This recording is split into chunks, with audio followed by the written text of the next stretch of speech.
But it didn't unite them all because 10 Democrats voted to censure Green. Wow. Do you want a list of the 10? Do you want to hear their names? Yes, I do. Why go after them, too? Go after the Republicans. Because they don't know how to fight and be part of an opposition party. Representative Green gave them the example. The Democrats are not meeting the moment. It is very clear that Medicaid is... What's up, y'all, man? This your boy, Mazza Capone with the Dude About You channel. Representative Green made himself look like an idiot.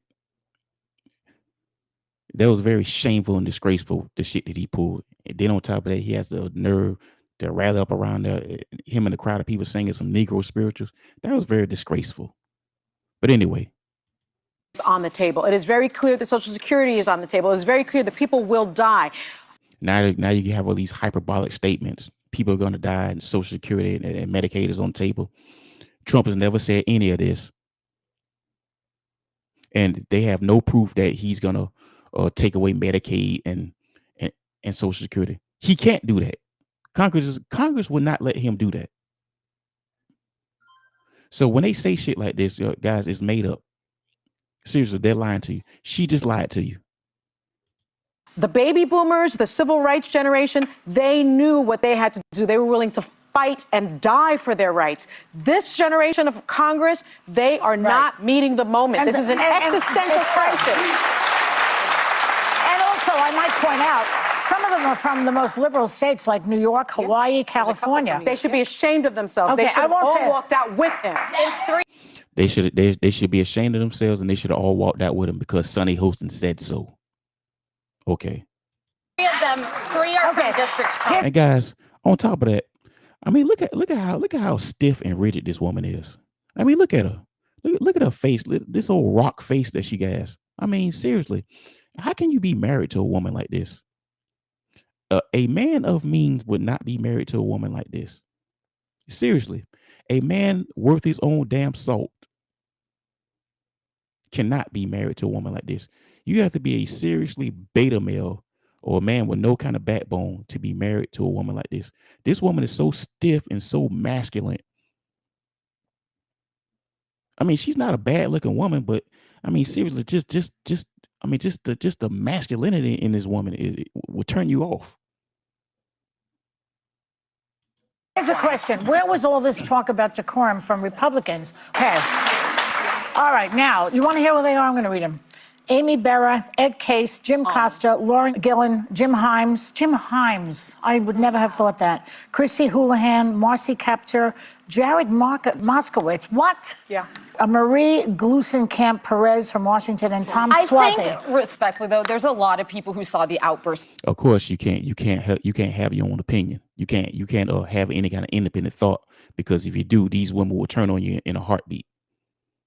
And that's pretty much what the Democrats have been doing for the last few years.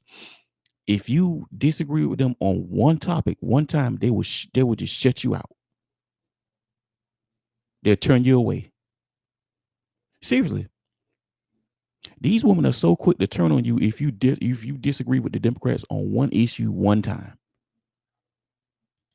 Differently, including Democrats, which was, if you're going to protest and be an opposition party, do it with intentionality and make sure it works. Holding up signs, it's protesting, like, are they being advised by people who use like Windows 98? It's the most outdated, inconsistent, but to his point, I get his point on Medicaid, but this mandate point, if Democrats are going to keep arguing, we only lost by X million of votes, that is not the winning message you guys think that it is. He doesn't have a mandate. He does have a mandate.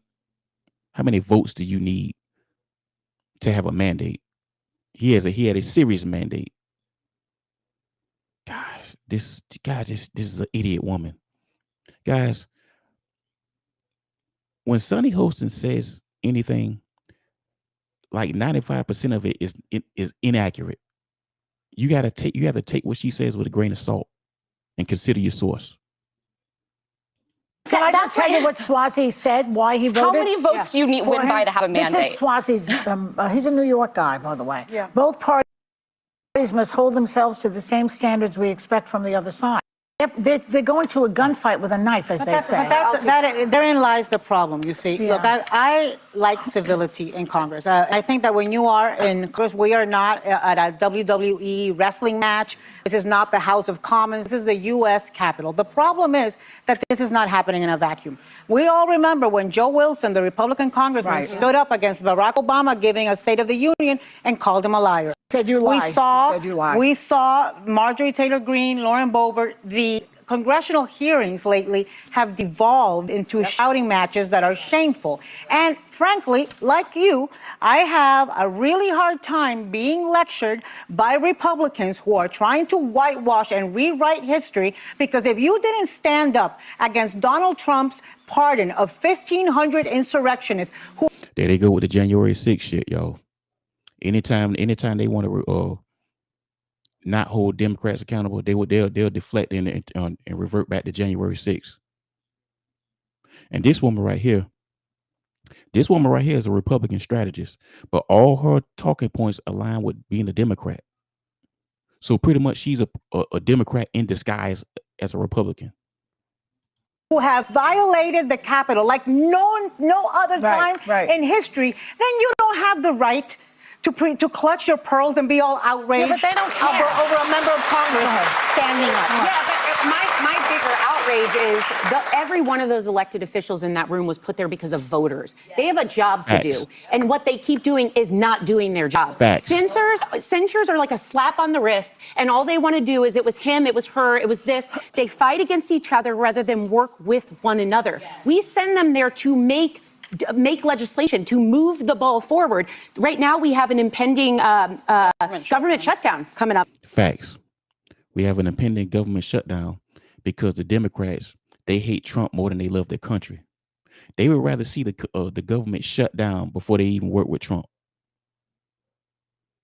And in my opinion, they don't love their country. The Democrats, they fell in love with themselves.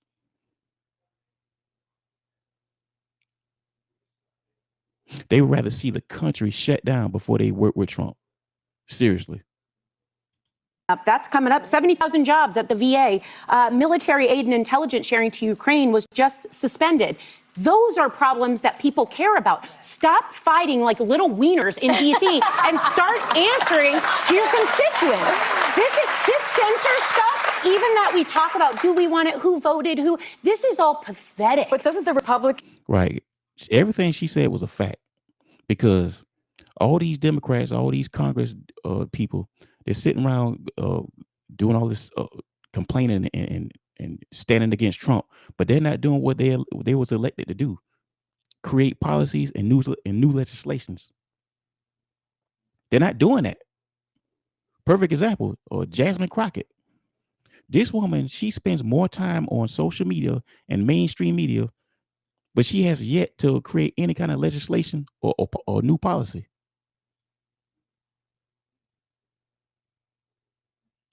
Doesn't the Republican Party, isn't that the party in charge of all these problems? No, censorship is a stupid thing that I called out when they censored. Yeah, well, that's what I'm talking about. I'm talking about the cuts, the VA cuts. Yeah. Isn't that the Republican Party? What I'm saying is get the work done. There's power, legislation. though. Stop singing in there. Stop holding up signs. Stop censoring the left and then the right and then screaming at each other. Censuring, You're it's two feckless. different words. I don't care. You're feckless. And what they're not doing is having more fun fighting with each other, putting on their partisan jerseys, than they are representing the constituents that voted them there. And the votes will be there, the support will be there if they have.